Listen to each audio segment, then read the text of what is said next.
What's good? What's good? Welcome to the RPGM podcast. I am ridiculously excited today, and I know you can tell. We've had conversations off camera that lets me know this is about to be an amazing, wonderful show. I'm going to encourage you today, and I'm going to set this up for y'all, right? If you've ever had a moment in your life where somebody pointed out that you were ungrateful, that you should take advantage of your life, this show is going to be necessary for you to listen to. Right? This show is going to be necessary for you to listen to. You're going to learn. You're going to absorb. You're going to take this particular story that we're going to have, and we hope that it impacts your life positively. Share it with somebody that you know for a fact need to hear this particular episode. Right? RPGM podcasting. We finna get it in, y'all. We'll be right back. Ugh. I'm hot right now. Cool beans. All right, so check this out. Let me get us going with this, right? I want to get our brains going just real quick. This topic is called Water for the Mind.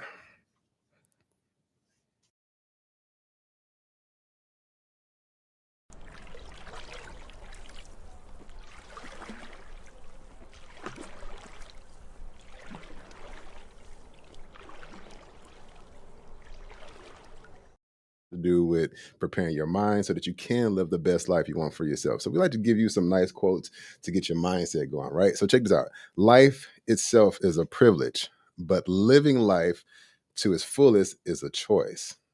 I'm gonna say that one more time. Life itself is a privilege, but living life to the fullest is a choice. And that goes perfectly with what we're going to talk about today, man. So let me just, I want to set this up right perfectly, right? Or the best of my ability, because I know my brother, my guest today, I'm pretty sure you guys seen the post and everything. I know him. We have a great bond. We have mutual friends, and I kind of know his story, right? But this guy here is a motivational speaker. He's a trainer. He's a father. He's an influence to a whole lot of people. And I'm gonna call him out and tell him he's been a diamond in the rough, right? And today is his day of coming out, and I'm honored to have him on my show. I'm gonna welcome my brother, Mr. Thurston, aka Trey. Bro, glad to have you here, man. How you feeling today, brother? Good, man. Yes, you are. Good. Yes, you are. Eyes open, feeling good, looking sharp, looking like a godly man. I'm happy to have you here, bro. All right, so let's get into this brain teaser right quick, right? So, you're a smart guy, right? We got a smart audience too, right? So check this out. Our brain teaser is, let's let Bella do it. So for today, our brain teaser is, what has a head, a tail, is brown, and has no legs? Say it one more time. What has a head, a tail, is brown, and has no legs? I'll take a penny for 1,000. That's correct. It's a penny. Ding, ding, ding, ding, ding. Yeah. See, I got mad because I actually like the mind drills because I like to, get my brain going. I love brain teasers, but I already had the answer. So, but you got it. Yes, it's a penny. It's a penny. All right, y'all. We warmed up. We just talking, breaking the ice a little bit, but we're gonna take a very, very short break and be right back. Oh, okay, back. Never mind then. So here's another thing I want you guys to know as well too. In addition to me being a trainer, a coach, motivational speaker, author, and everything you guys see I have going on, my brother's also a trainer, right? What gym you train out right now? I'm at Houston Gym. At Houston Gym. So if you need a trainer, and we giving you the surface of what we do, right? Training is just one aspect of many things that we do, right? But if you need a trainer, you need a coach, you need a mentor, you need a motivator, hit myself up. Also hit up my brother Trey, right? We're going to do it. All right, we'll be right back, you guys. I need to start doing that more often too. I never plug myself in.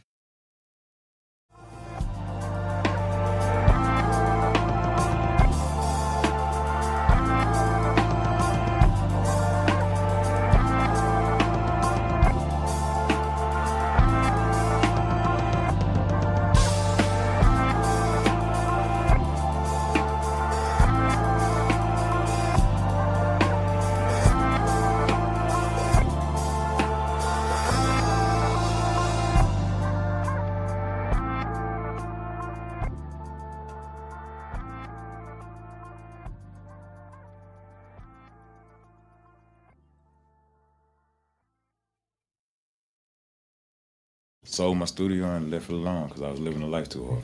Golly. All right, guys, we are back. Again, we talk. I'm sorry. I'm not sorry, actually. We talk a lot off camera because we have a lot to talk about. But our segment right now we like to do is called Rhythm and Real Talk. It's where we pick a song that like kind of resonated with us, whether it's something you listened to today or a few days before, or just a song that pops in your head. And me being a musician, I always have music in my head, right? This week was Animals as Leaders, right?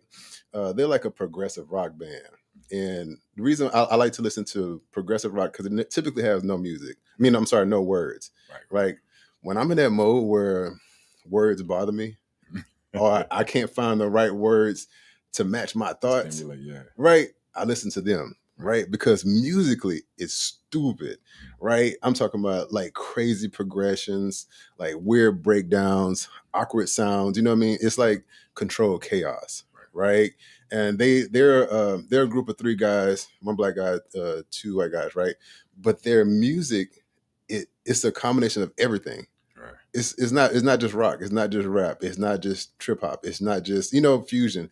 It's like everything, right? But they always come up with these awkward names, and I never know the names of their songs, right? Because they just be like arachnophobia times 10, something like that. It'd be some weird type name, right? But they had the one song. Oh, this one was called Brain Teaser. So this was called Brain Teaser, and when I tell you, they went from super chill to like crazy rooftop like syncopations, right? And I just listen to it, and it just takes me there every single time, bro. It's like I don't want to hear no words. I don't want to hear something that I hear that throws me off, because when I'm in that meditation zone, like if I'm in a zone, I hear a song, I'm playing the music to a song, and they say it's a word in the song that don't line up with my thoughts. It kind of throw me off. Right. You know what I'm saying? Like I'm not gonna lie, I like to listen to a lot of Kanye songs, right? But every now and then he say something in a song that I'm just like, off the wall. I can't really rock with that right now. Right. You know what I'm saying? I'm like mid-level, yeah. And then it's like, I ain't really like that, right? Because I be so in tune to it now, right? So that's my group, and that's one of my songs, man. You got something? My go-to when I need to hear it, especially with, the last 7 years. Yeah. It would be Graves by KB and No Big Deal. Okay. And man, when I listen to this song, because like the hook basically is out of the grave, and basically you coming from the dead to alive, like, the valley of the dry bones. And not so much a physical death, but a mental death, spiritual death, like that. Yeah. So it hit me on all three levels, right? Physical, spiritual, and mental, because I've been in all those places. Right. You know what I mean? So, but the biggest thing about it takes me like on literally an emotional roller coaster, because it starts off with singing that really touches me. Yeah. And then it take me up and get me in the zone. And I can squeeze by 2 good sets out. Yeah. And then it brings me back. And then I'm in the gym like, trying to blow it out instead of letting them out. You know what I mean? Right. So like it touched me, bro, because I can identify with every word spoken in that song. Wow. Literally. Wow. And I'm talking about like it's my song. My song. What's the name of the song again? Out of the Grave. It's Graves. Graves by KB and No Big Deal. I definitely got to listen to that, man. And this is a perfect segue into this topic, bro. Right. Word. I don't know if you did it on purpose, but it was perfect. It was perfect, no. man. Yeah. And like I said in the intro, brother, I got nothing but love for you, man. Like, yes, sir. Right back at you. Bro. And it's crazy because, like I said, I know part of your story, right? And I'm not going to tell you a story for you, but I know what happened, right? Take us to the beginning of what ended you up in the hospital. Like, what happened? Okay, I'll take you further back. Well, we'll go farther back later, but we'll start with in 2017. I was diagnosed with stage 5 kidney failure. My father died December 5th, 2012. December 5th, 2017, I started dialysis. I went the first year, I was doing pretty good. Probably, I would say from December to, I say about August, I was straight. Everything was cool, blood levels, everything was straight. I was doing peritoneal dialysis. That's when you do dialysis at home, and it goes, fluid exchange through your stomach. Well, around August, man, certain little things started happening, and it just like progressively got worse. Well, fast forward to October-ish, end of September, October, I was in and out the hospital. And I'm talking about like every week. Like I go in for 3 days, I'll be out for 4 days, I have to get admitted again. I go in for 4 days, be out for 3 days, have to get admitted again. Wow. This happened for a 5-week cycle, bro. Wow. You know what I mean? And I was going in after, what was it? I think the first week in November. First times it was like different things. I needed, I went anemic, you know, because when you're in kidney failure, your body doesn't produce blood. Like, can I pause you right quick, man? Go ahead, boss. Just help me and help us out too, because like, you know, somebody that see you, we're around the same age, right? Right. Kidney failure, like what led up to that? Like, did you have any signs? So right after Pops died, I started having blood pressure issues. Okay, blood pressure, right. And really wasn't thinking too much about it. Went to the doc, got some little medicine or whatever, and you know, kind of controlled it. You know, I'm working out, I'm still doing me. So like in my head, everything cool. And I'm monitoring it. When I monitor, you know how we is. Yeah. You know, see the number, you just living at the doctor. I go when I need to go, and right. that is what it is. All right. So what was it? 2013, 2014-ish. I was working at a oil company out here. And I was at break. I went to the restroom. I urinated blood. As a typical young buck, I'll be all right. If it happened again, I'll go to the doctor. How old were you when that happened? This was, I was 32? Wow. 32, 33. Do me a favor, man. Don't lose your thought, man, because this is something that you said something earlier. Being a young buck and being a black man, we have a horrible tendency of ignoring all the obvious signs. Let's dive into it just real quick. Don't lose your story. But like, why do you think black men, or just men in general, you know, we ignore the obvious signs? Blood pressure was up, peeing blood, and we still ignore. Like, I'm all right. Why do you think we do that? Because a lot of us, I don't care if it's in your household. Yeah. I don't care if it's on the football field, the basketball court. What happens when you get hurt? What's the first words come out your coach's mouth or your people mouth? Suck it up. Wow. That's a mindset. That's programmed into you all your life. Suck it up, suck it up, suck it up. When you little, we tell our kids that when they little. They slip and fall, I'll get up, dust it off. Yeah. When we were young, put some dirt on it. Yeah. You know what I mean? Yeah. So we don't understand that's really doing to us later on in life. Right. So when we go through things later on in life, first thing is, we be all right. Yeah. Tough it out. We're going to get through it, because it's like it's a built-in mechanism. Like, I'm going to be straight. I can work. I can get through this. I done got through everything else. Right. You know, and certain things we go through in life that we get through, it really hardens that. Because it's like, I made it through that. I'm make it through this. This is nothing. Right. You know, so unless we are really scared into doing right, we don't do right. Yeah. You know what I mean? And that's the sad part, but it's the truth. Right. You know what I mean? And that's, it needs to be, you know, really built in and explained, especially to our younger brothers. Like, this, your health is the most important thing, period, point blank. We say health is wealth all life, all day long. When I'm training my clients, like, it's funny now because they know when they set over or they know when the session over. Right. Because I say money. Yeah. Money is that health. Wealth. We've achieved it. Yeah. Get your money. Right. You know? And so we need to understand, like, you have all the money in the world. Right. But Pop, if you can't enjoy it, then what? Right. Let me ask you this too, brother. Like, let's say we deal with a lot of men, you know, and you've been through the worst, right? So you understand, right? Let's say you deal with a man who has the same symptoms, same signs, and you know for a fact this is what's going on. Right. How do you talk to that guy? If he's like resistant, like we were, like, I'm good. Like, how do you actually get him to that point? I tell him the story, bro. Okay. I'll be honest with him. Yeah. I'll be honest with him. But hindsight 2020. Yeah. And I'll explain this more in depth. But hindsight 2020, I also give him information that can help him mitigate the circumstances, slow down the circumstances. But I let him know you need to go in. If nothing else, if you don't trust the doctors, if you don't want to go to the hospital, go get your blood work. There you go.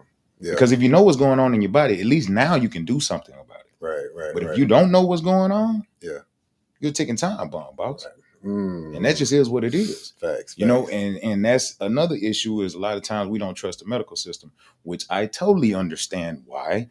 Being in the medical system as a patient for these last, 7 years, I've seen certain things that will make me a little less trustworthy. Really? Because of my circumstances. Gotcha. I was an anomaly going through my situation. I was young. I was fit. Why are you going through this? Yeah. They didn't know how to treat me because they were so used to a certain archetype of patient. So now I'm a science experiment. Wow. And that was during and after. Once I got my transplant, it's the same cycle. Yeah. Like, okay, how do we address this? And let me see how we can, because he's wow. my nephro now, after transplant. He told me straight up, he was like, I never had a patient like you. Wow. So they're used to the obese patient. Right. They're used to diabetes. They're used to the uneducated as well. Wow. They're not used to being questioned. Yeah. They're not used to being answered with that question. Right. So you question everything. Because I don't just question, I give you why I'm questioning you. I give you the information I know. Right. You know what I mean? Yeah. Because yes, I'm in healthcare adjacent, but bro, I'm very educated on what you're educated on. Right. And what I've come to understand, a lot of healthcare professionals are educated on exactly what they're educated on and nothing else. Man, we got so many bullet points right now. Okay, all right, we're going to pin that one too. We definitely got to come back to that. Let's go back to the story. Okay. Blood pressure, peeing, right? Peeing blood. So I pee blood, right? And so I was like, it happened again. I'll go in. So by 2:00 in the morning, I was working graveyards. It happened again. I was like, all right, y'all, I got to dip, man. I got to go to the emergency room, see what's going on. Went to the emergency room, getting the triage. They do my blood pressure. Dude look at me like, you okay?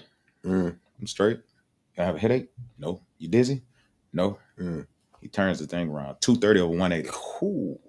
Wow. Okay. We get to the back, waiting on the doc. They do the blood work. Blah, blah, blah. Doc literally walks in. He said, I have to admit you. I'm like, what's up? Your kidneys are failing. And walked out. And so me and my wife were sitting there like, wow. Okay. Yeah. Well, fast forward. I was in acute kidney failure. I was actually in stage 3 at that moment. They hydrated me up for a week and whoop, whoop, whoop, whoop. Everything kind of bounced up. Got out of there. Got back to work. A couple of years passed and you know, I have a nephro now. He keeping track of everything and we watching it decline. And we'll understand why it declined, even though I was doing stuff to mitigate it. So we get to 2017. We see it just dropping. I forget what hurricane was at that time. 2017? Yeah. I think it was Harvey. It had to be Harvey. Yeah, Harvey. Real stressful time. You know, back home, they ain't had no water. They ain't had this. They ain't had that. So I'm super stressed about the family and, you know, everything going on here. We bringing water back and forth to Beaumont, Port Arthur. Like, it was crazy time. Any rate, that stress kind of contributed to a elevated blood pressure the whole way through. So it just helped tear it up even more. Yeah. Tear your kidneys up. Yeah, right, even more. Right. So we get to December, start dialysis, you know, and you know, of course, it's a new situation, scared, but though he slay me, I'm a trust him regardless. Yeah. You know, my pops was Job, I'm Job Jr. Yeah. It is what it is. That's what I'm talking about. You know, and so we going that first year we roll, like I say, I'm back in the gym, finding a balance, you know, still kind of maintaining everything. Then we get to that time, stuff start happening. And so I remember sitting in Walmart parking lot, man, and I felt this like pain in my head. And it's bad. So like, and this was during the hurricane time? No, this was the next year. Okay. Bad. I'm sorry. But fast forward to the next year. I'm already on dialysis. I'm on peritoneal at this time. Feel this little pain. It's bad, but not really tripping. Yeah. You know, I'm doing boot camps during this time. After this, going the next Monday, this was like a Sunday. So like the next day, go do my boot camps, blah, blah, blah, blah. Which at that time, you know, I had kind of downsized everything to keep maintaining doing what I needed to do, but also deal with my health situation. And so 2 weeks pass and it's kind of like this, that, and the third, still going in and out the hospital. Not one time did they even check a CAT scan. I'm having these bad headaches and they like, oh, your blood pressure is elevated. Let's give you some blood pressure medicine. I was at my buddy house on the other side of town and I kind of like blacked out a little bit. Go in, bad headache. Oh, it's just your blood pressure. They do this, some little like Novocaine type shots in the back of my head to release the pressure or something like that. Okay. So we get to Thanksgiving, 2018, 2018.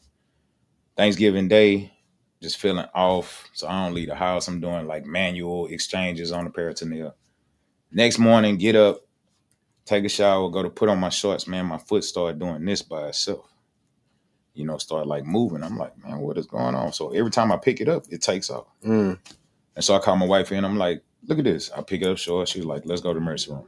We go in. They're like, your brain is moved over 9 millimeters off the center. You have a gigantic hematoma. Let me rewind real fast. The week before, in boot camp, their last day, and I have this speech to them. Because with my clients, I don't have clients. I have family and friends. Yeah. Like, we build relationships with our clients because as a trainer, you wear a million different hats. So you like really a part of their life. They're really part of your life. You're that personal coach. Yeah. Exactly. And so I end up having like this, I didn't know where it came from, and I pray with my clients, stuff like that. But it was like afterwards, I was like almost in tears because I'm like, it was almost like I was saying goodbye and didn't realize it. And I'm like, man, what just happened? Okay, so they say that, got to do emergency surgery. First people to the hospital is guy I mentored. He actually does some videography now, but he's my little brother, man.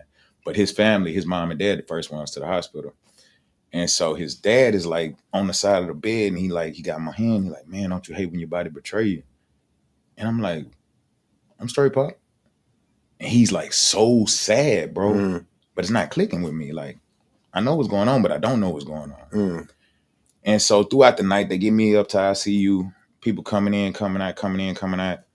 And like, I'm seeing people so emotional, man. Wife calling my boys and they breaking down on the phone and, people coming in. And so it's like, I didn't put a rule and she enforced it like Suge Knight. Don't come in here with that sad stuff. Yeah. Don't do all that.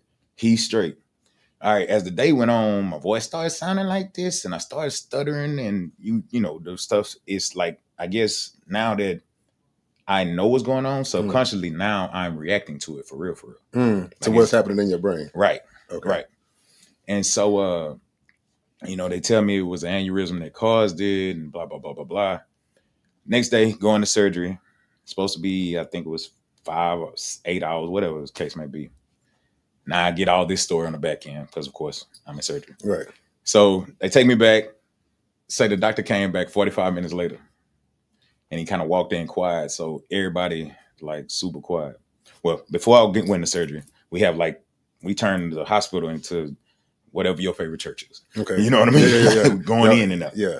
And it's like, you're only supposed to have 1 or 2 people in ICU. Like I got a room full. Yeah. And the nurses and the doctors just waiting. Like they respecting the situation and they see what's going on because you can feel the spirit moving. Like, right. And so he come back in, they like, what's going on? Like, he's straight. I cracked the skull and the clock fell right out on the table. What?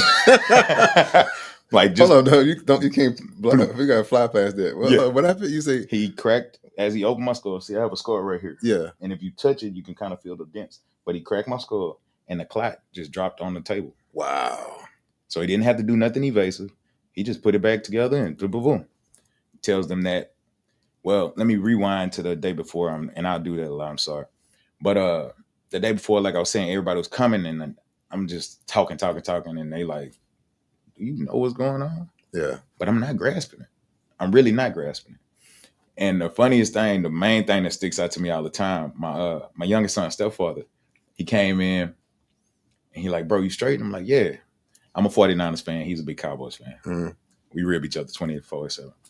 That's all I want to talk about is football. Yeah, he's a coach, and so that's all I'm talking. He looking at me like the whole time. Like you don't know what's happening. Why are we talking about football? Yeah.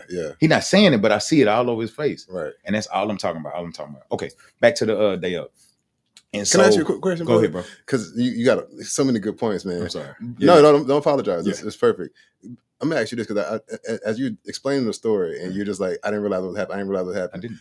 Would you say that, for the lack of better terms, would you say that your delusion kind of helps you go through the process, or was it more faith? It was faith. Okay.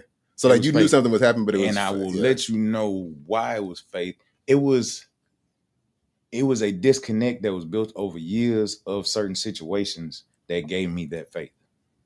Say it one more time. It was years of certain situations similar that disconnected me from that and then gave me that faith. Gotcha. Because he done brought me through so many other situations that, bro, I wasn't supposed to be here from day one. When I was born, they told my mama I was going on a ventilator. I was born with an undeveloped lung. They told my mama I was gonna be on a ventilator for 6 months. I might make it home. I beat my mama home. Wow. My dad was going to get breast milk from the hospital and bringing it back to me and my godmother. Right. Hold on one second. God, we got so many good points, man. You got a question, Bill? Yes. So this might be a little bit of a difficult question or controversial, but how can you tell the difference between delusion and faith? Because I believe that there are multiple people that use faith as delusion. So how do you know when it's one or the other? Great question. Because this wasn't the first time. And that's why. I knew how bad it was. I heard the words, but I didn't accept the words. You know what I mean? I heard aneurysm. I know what happened with aneurysm, and I will get to that in a second. When it really hit me was something I saw that brought me back to a few months before. But I didn't accept it.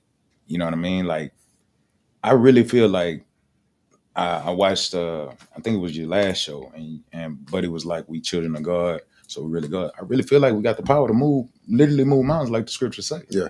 You know what I mean? And so if you truly believe, you can overcome anything. And I'm a walking, living testimony to that. Like, I'm not going to accept that this is my end. I'm not going to accept that this is that. I'm not going to accept that this is that. Yeah, all them people coming that day, let me know how bad it was. That word that was said, what it was, took me back a couple of months before when I went and visited my cousin. He was laying on that bed and couldn't wake up and tell me bye. And when I left that hospital later on that night, I got a call and he was dead. Wow. You know what I mean? Yeah. I knew what was going on. Yeah. But I didn't accept it. So I was just like, I'm moving it like it ain't nothing. It's still going. Like, and I was really on that time. Like, I wake up, people be in the room. If I see some old don't accept it. No. Yeah. I'm good. Yeah. I'm good. And my friends know that I could be a little smart butthead. Yeah. And so even now they'll ask me, like, you straight? I'm like, I'm looking at you, ain't I? I don't mean that being a butthead, but I'm like, I'm good. As long as I'm looking at you, I'm cool. I call that perfect sarcasm. Yeah, like, I'm cool, you know, bro. I'm cool. Yeah. But back to the situation. And so, like, you know, I get back to the room or whatever. I'm going through the motions. Next day, they moved me to another room in ICU. And this is when it really, like, hit me. So I get up to use the restroom, and I pass by the mirror. My last vision of my cousin, Corey and Thomas, man, rest in peace. My last vision of him was him laying on his side with the drain straw hanging out his head, face all swole up. And me and Corey, and he's darker, but we kind of resemble each other. When I passed by that mirror, I saw my cousin. Wow. And it was like, ooh, yeah. But we made it. Wow. But it also gave me kind of a survivor's remorse a little bit. And I'll get to that in a minute because I dealt with it real bad after the fact. Pause right quick. Man, you know we got some of the points. Yeah. Definitely pinpoint that too, because that's something vital that I think a lot of people need to hear that from somebody who has experienced it, survivor's remorse. Because I know people who have gone through that and feel guilty, you know, the whole guilt behind it. To piggyback on one thing, I hate to use the word piggyback, but to point out the one thing with faith and delusion, it's a very, very fine line. It's a super thin fine line. Yeah. This is why I tell people often, I said, I don't think you really have faith. Right. Because if you really have faith, it is literally, I hear you and I see what you're saying, but that delusional part of my brain that believes so much that what I believe is ignoring everything you say. Right. Like, I hear you. Right. But no, I got faith. Right. And then one thing that I love this about you, which is why I tell people often, I said, when you get to the point to where you start being ungrateful, I realize you ain't been through nothing. You know what I'm saying? Because when you go through so much shit, it's like, yeah, it's easy for me to build the resilience and to be confident to know that if I beat that, walk in the park. You know what I'm saying? This is easy. Right. So when people start complaining, that's why one of my boys said, you changed your coaching style up. I said, yeah, I used to be happy-go-lucky, nice Ricky. I'm like, nah, bro, you tripping. You got to be straight with people. Because people want you to, for lack of a better term, coddle them. They want you to make them feel good. That's why they come to you, because they want some reinforcement of their bull. Yeah. And I can't do that. Especially now. Yeah. But since you point, let me go back. And and with the fine line, the fine line comes, the reason it's a crossover is accepting that this could be reality. That's deep. Seeing delusion, you're not going, ain't no way. Yeah. It's impossible. Right. Now, with faith, it could be, but it ain't. Yeah. I refuse to let it. Yeah. You see what I'm saying? It's a big difference with that because of that. Right. Accepting what could and saying no, because the thing is, a lot of people accept what could and they fall to it. You see what I'm saying? Yeah. Because delusion really can't save you from nothing. You can walk around grand delusion of everything. Yeah. When reality slap you, you have no choice but to take that lick and say my jaw hurt. That's it. That just is what it is. That's it. You know what I mean? But I was on the baby stuff. But yeah, day one, went through it. Fast forward, high school, had a situation happen right before I graduated, man. They come in, your brain hemorrhaging. Man, we prayed. Clear right up. Don't let them go to sleep. Went to sleep, slept good, woke up, all good. Yeah. You know what I mean? And I can go on and on and on and on and on. But yeah, when I see myself in the mirror, it was like, man. But I was like, I'm straight. I'm good. Yeah. So, man, I think it was the next year. One of my close friends had a heart attack on the side of the highway, bringing his family back home. Wow. Before that, my aunt, my heart, she passed. And it was, bro, when I say tow me up. Well, no, it was after that, I'm sorry. But tow me up. And I'm sitting here like, these are two of the best people I know. And I know the trash part of me throughout my life. Yeah. I deserve to be here. Wow. And when I say I went through I used to deal with depression big time. Yeah. I went back and I got out of it. But I went back in that hole. I went back in that hole bad because I'm like, and even now I look through I don't erase no numbers. I look through my phone. I call my phone a graveyard. Because it's so many people, but it's so many good people that's gone. Yeah. But I had to accept, like, you here because people need you, bro. You know what I'm saying? Yeah. Which also leads to me telling this story. Yeah. Like you say, you know, but you don't know. A lot of people know, but they don't know. Right. Because I don't talk about it in depth, for real. Would you say that is because of the survivor's remorse? It was that, but it's more so a lot of times when I would tell people, oh, I'm on dialysis, they get sad. Okay. And I would genuinely feel some type of way because I'm like, I'm straight. Yeah. You know what I'm saying? Yeah. When I tell people about the aneurysm, they get to looking crazy. Bro, I'm looking at you. I'm having a real conversation with you. Right. I'm good. Do you think that's because people are programmed to immediately feeling sad because of somebody's situation? Right. And I feel like the more respect they have for you, the worse they feel about the situation. Say it one more time. The more respect they have for you, or if they hold you at a certain esteem, and they see you going, it's like Superman grabs some kryptonite. Like, oh man, if it can happen to him, it can happen to me. I think that's part of it too. That's true. You know, they internalize what you going through. Like, how would I react? Yeah. But don't internalize how would you react. Right. How about you join me and react like me? I'm gonna beat it. Right. I'm straight. I'm good. You know, we got another question. But what's up? Yeah. So I have a very specific way I want you to answer this question. Okay. I want Rickey to answer it first and then Trey. I got you.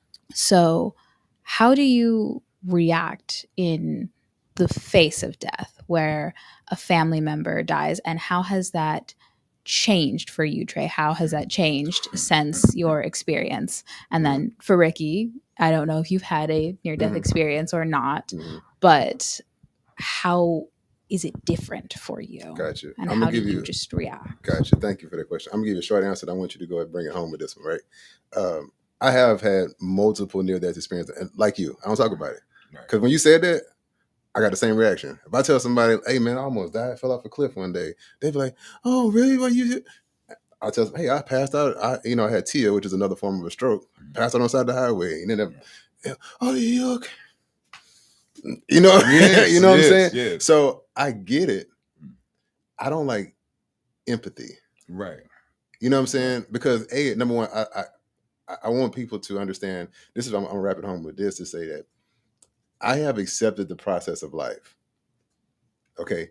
I accept that we live, we die, we don't know what happens afterwards. Right. I also accept everything that happens in between, which means you have an amazing choice. Right. You got a choice. Right. I can literally tell you 10 really sad ass stories. Trust me. That's why I wrote 3 books. Yeah. They in a book. Matter of fact, go get the book on Amazon. If you want to know all my sad stories, go get my book on Amazon. All 3 of them. Right now. Go get them. You know what I'm saying? But I don't harp on it because I accept the process of life. And I realize the longer I stay in a murky, dark situation, the longer I'm gonna stay in a dark situation. Right. I like to move on. Right. Like life is about moving on. So if I know for a fact I almost died, that means I could almost die again. Right. And that means that I need to make sure I take full advantage of every single moment I have. So people are like, why you move so fast? Why you do so much? Like you doing this, you doing. I'm like, I might die tomorrow. Right. You never know. So I'm gonna do every single thing. So when I know people who have passed, right, immediately I have to make sure that I don't take my personal thought process and cast it on them. Right. Because most time my immediate thought process is like, I want to know that they live up to their fullest potential. I don't know how they died. Right. Did you live up to your fullest potential? Right. And that's my first thought process. It's like, oh, Mom, I'm sad that did they actually live? Right. Mm-hmm. If they didn't, then I'm like, dang, that kind of sucks.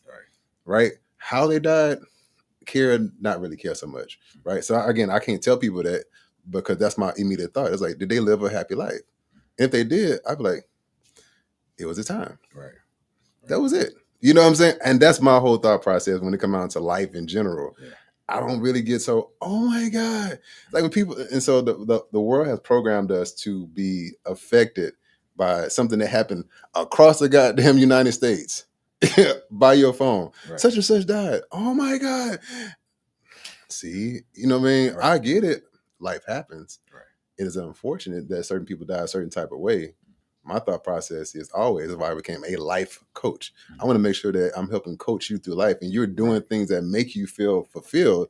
So if you do die, I'm like, cool. And one of my things, and I'm going to stop here and you can bring it home, was that one of my biggest fears in life was to die not doing something that I actually want to do. Word.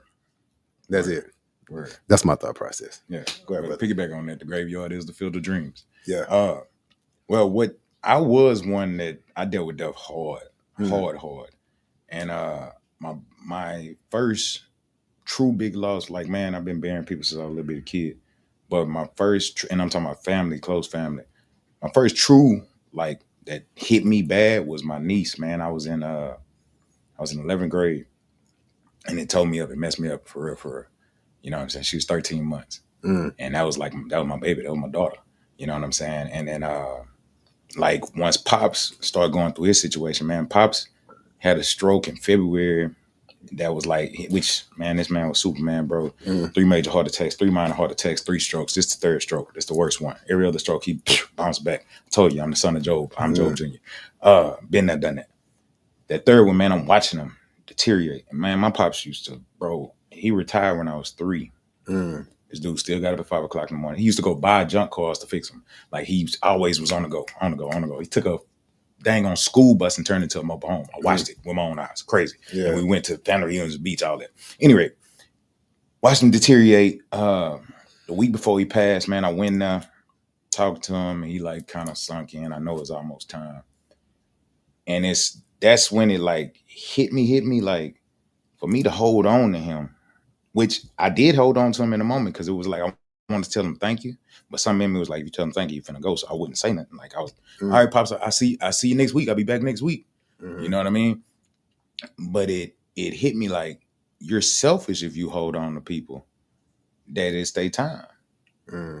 And I've been unfortunately blessed to watch people go through situations before they pass. Yeah. I've had a lot of people that died suddenly, but I've had a whole lot of people that died really slowly. Wow. Whether that be a whole mental death into that physical death and then truly that spiritual death. But like, well, I guess that's physical too. But watching that happen over time, like it helped me get to that change. Like, well, I got to accept it. And so like you would say all the time, well, they better off. You hear people say that all the time. Yeah. I really got to that point. Like they are better off. Does it still hurt? Yeah. You're human. Yeah. And since I went through my situation, I lost a lot of folks since my situation. Wow. A lot of people. Do it hurt in the moment? Yeah. I ain't gonna lie to nobody. Yeah. I'll be in my feelings. But then I got to snap back to reality like, they good. You know what I mean? Because at the end of the day, we the ones dealing with the bull. Can I ask you a question? Don't lose your thought too, bro. Do you think this is why people cut up at funerals? Of course. Well, no. I have my own thought process about that, and I'm sorry. Say ouch if it hurt. Yeah. I really feel like a lot of times when you see people cut up, is a guilt. It's guilt, a guilty reaction, because they didn't get the time that they should have got. They didn't do the things that they should have did, or they feel. Now, note, there is a minority or a percentage that are truly just that hurt. Right. I totally understand it, and that's my condolences. Correct. But it's also a big group of folks that disguise guilt as hurt. And they don't really know how to, they might not be consciously disguising it, but that's just a reaction because deep inside, they really feel like, oh, yeah, it's a reaction because you missed time, but that was your choice. That was your choice not to do this. That was your choice not to be around. That was your choice not to love on them like you should have loved on them. Right. You know what I'm saying? So I really think a lot of times, especially like when it be crazy, a lot of times they'd be like, just guilt. I shoulda. Yeah. I wish I coulda, woulda, which goes back to you saying, hey, did they live it? Did they do it? Did they do it? Well, did you do it while they was here too? Yeah. Did you spend the time you should have spent? Right. Did you tell them you love them when you wanted to tell them you love them? Right. You know what I'm saying? Did you tell them thank you when you wanted to tell them? Right. I'm glad you said that. And you really added to what that's why I was, thank you for saying that. Because that's what I was meaning earlier when somebody tell me somebody passed. Right. That's the first question I want to ask. Like, did they live a happy life? Did you do your part in that particular person's life? Like, you know what I'm saying? Did they live a meaningful, purposeful life to where when it's time for them to go, they feel good about it, right? Yeah. Let me ask you one question, and we got one more question. We got Q&As. Do you? I know that's another thing with Black men in therapy, going to the hospital, different things like that. Like, but do you believe in grievous counseling? I do now. Okay. I do now because I feel like all counseling has its place. Gotcha. And we need it. You know what I mean? We need it. Some of us can learn on our own, right, but a lot of us really can't. And what we do, we'll mask it in other things and we'll express it in other ways. You know what I mean? Which I got a whole nother spiel on that, like, which I got to get to the happy ending of this whole story. I don't want to leave you at the end. Yeah. But after the happy ending, I started understanding a lot of things in retrospect. Yeah. Like really kind of unlocking old traumas and stuff like that I never really knew why I was smoking all this weed, why I was drinking all this drink, right? Why I was popping all the XOs when I was doing this, why I was doing this, why I was doing that, why I was doing that, why I was doing that. I was suppressing these feelings, even in the gym so hard. That was my escape. Yeah. Instead of just dealing with certain things that I didn't even know was there, bro. Yeah. Because I suppressed those memories and suppressed those feelings so bad. But it's like after I got this chance, which I can't say second, 55th, whatever number it is now. After I got this one, because after the transplant, yes, I got a transplant, thank God. After the transplant, it was like a new life, like pushing reset on the game. Wow. You know what I'm saying? Because it was like all brand new. Mine even started, but in that time, I've been dealing with these traumas. Like, did that really happen? Is that why I'm like this? Is that why I'm like that? It's so funny when I fuss at my kids. I toned that down because I understand certain things that triggered me when I was younger, and I get to fussing. I sound just like my daddy. So when I get to fussing, I hear him fussing at me. Yeah. And I'll back off like, right. Let me chill. See, that'll man. Hold your thought real quick. Go ahead, Q&A, and then we want to make sure that you flip it to the happy part. Yeah. All right. So we're at that time where it's near the end, and we're going to talk to the comments. So we have Elizabeth W. She says, Trey, you are amazing and so much fun. Thank you for sharing your story and your friendship. Thank you, Elizabeth. That was when I said the first people at the hospital. Wow. Yeah. And we have Andrew Wolf. I was in the room with Brother Trey when he had the blood clot in his brain. That's still a crazy story. And that's the boss man right there. That was the one on side of the bed. Really? Yeah. Man, this is awesome. And he powered me through it for real. Shout out to you, Andrew. And we have Miss Mary. My brother is a walking blessing. I thank God for you always. Yes. Thank God for you. Love it. And then we have Rolanda Ford. Get yearly screenings, my Black brothers. Yeah. I believe that. All right, that's all. And shout out to Brandy on there too. We see Brandy.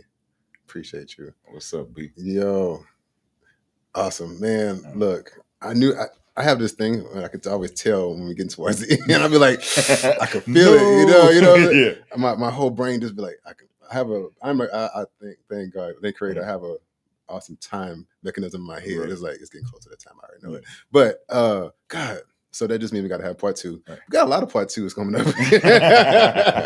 But man, if you can, I want you to kind of close it on a good note and give us, like, I would say 2 really good points, like as far as what people should do when it comes down to their health, how you came out of it, and what you're doing right now. Okay, number 1, when it comes to your health, just be proactive.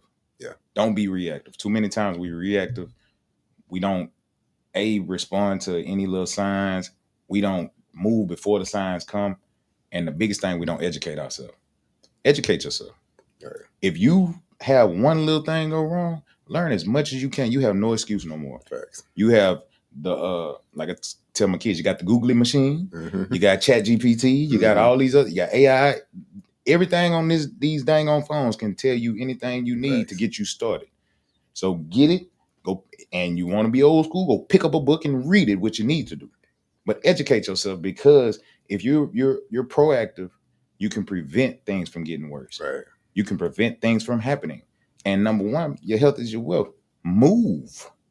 Stop sitting still. Yeah. Stop eating the trash you know you're eating. Yeah. Stop eating all this Mickey D's when you know it ain't real food. No, that stuff you seeing on the TikTok and all that. No, it's that part is true. Mm-hmm.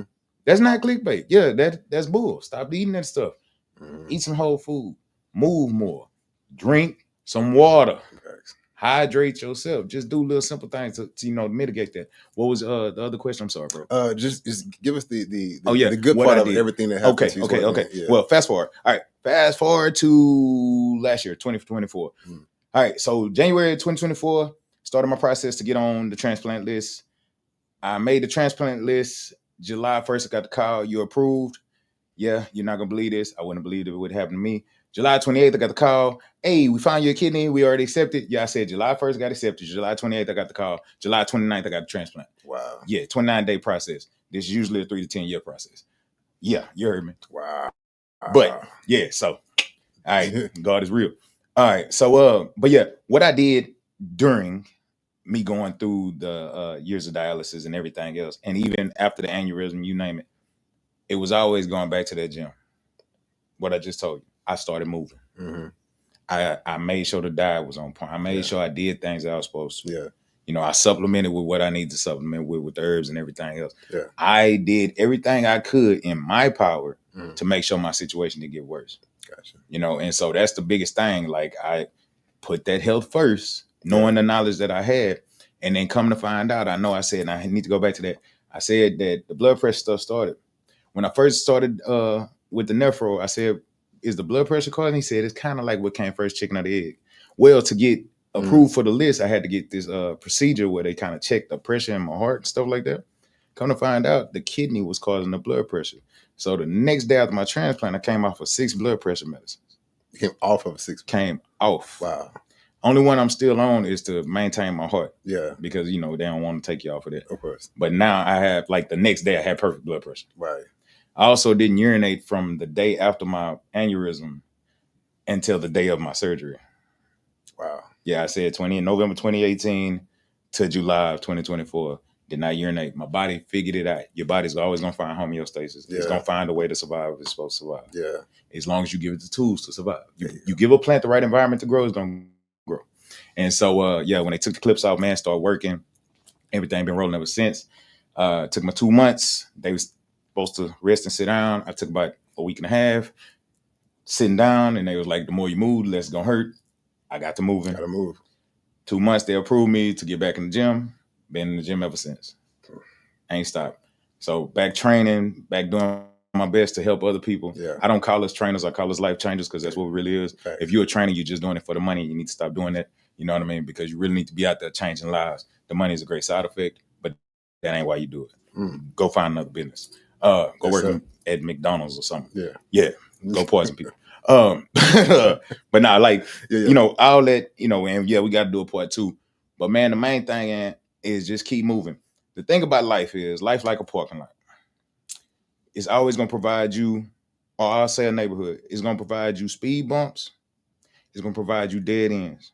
The thing about a dead end street, before you turn on that street, what does the sign say? Dead end. You know what it is. Don't go down that street. A speed bump is to make you do what? Slow down and pay attention. But it ain't to stop you.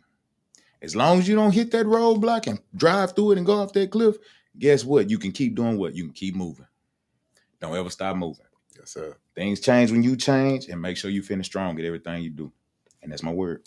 Bars.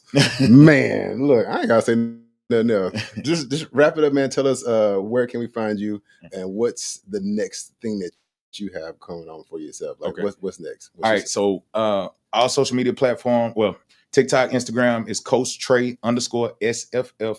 That's Strong Fitness. Coach Trey _SFF. That's TikTok and Instagram. Facebook, Trey House. On the YouTube, Strong Fitness. The next thing, and I appreciate my brother. I want to say this, number one. The next thing is you're going to see more of me, because this is really the first time I've actually told my story in a public setting. Thanks. I usually, you know, my people close to me, my circle, they know, you know, but they don't even, unless you just right there, you don't know. Right. You know what I mean? So this first time, so now it's time. And he's put me in a season where a lot of people have been saying the word inspiration and consider me that I need to start doing this more.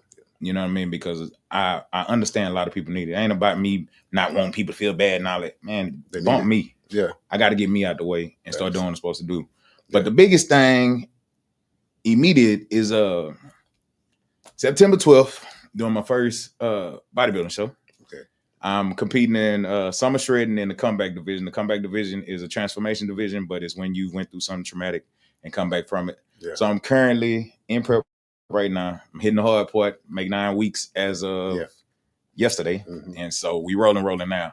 So, you know, summer shredding will be in Stafford Center. Come support your boy. Yeah, absolutely. Because I'm going to win that thing.